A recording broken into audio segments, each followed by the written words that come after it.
Hi, life is like a long train journey. కొన్నిసార్లు phone loud స్పీకర్లో పెట్టుకొని news వినే వాళ్ళని, మూవీస్ చూసే వాళ్ళని, కో ప్యాసింజర్స్ని చూసుంటాం. మనకు చాలా కోపం వచ్చింది, అయినా టాలరేట్ చేస్తాం కదా. ఇంకొంతమందితో ట్రావెల్ చేస్తున్నప్పుడు అసలు టైమే తెలియదు, చక్కగా కబుర్లు చెప్పుకుంటూ ఉంటాం, జర్నీ ఇలా అయిపోద్ది. ఇంకొన్నిసార్లు మనతో మాట్లాడటానికి కూడా ఎవరు ఉండరు, చుట్టూ ఉన్న బెడతలన్నీ ఖాళీగా ఉంటాయి. బట్ స్టిల్ మన జర్నీ కంటిన్యూ చేస్తాం కదా. రియల్ లైఫ్లో కూడా మనల్ని ఎనాయ్ చేసేవాళ్ళు, మంచిగా ఉండేవాళ్ళు ఉంటారు.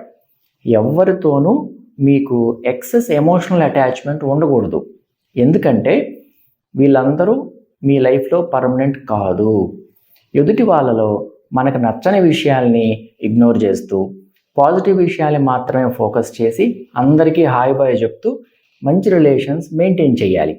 మన ఫ్యామిలీ మెంబర్స్తోనూ, క్లోజ్ ఫ్రెండ్స్తో మాత్రమే మనం ఎమోషనల్గా కనెక్ట్ అవ్వాలి, రియాక్ట్ కూడా అవ్వచ్చు. ఇలా లేమనుకోండి, పొద్దున్న లేచినప్పటి నుంచి ఎవరో ఒకరు ఏదో ఒకటి అంటూ ఉంటారు. అవన్నీ మైండ్లో పెట్టుకొని ఆలోచించి బాధపడుతూ మన లైఫ్ని స్పాయిల్ చేసుకుంటాం. మన టైము, ఎమోషన్స్ చాలా precious. Don't invest them in someone who don't deserve it. Thank you for watching.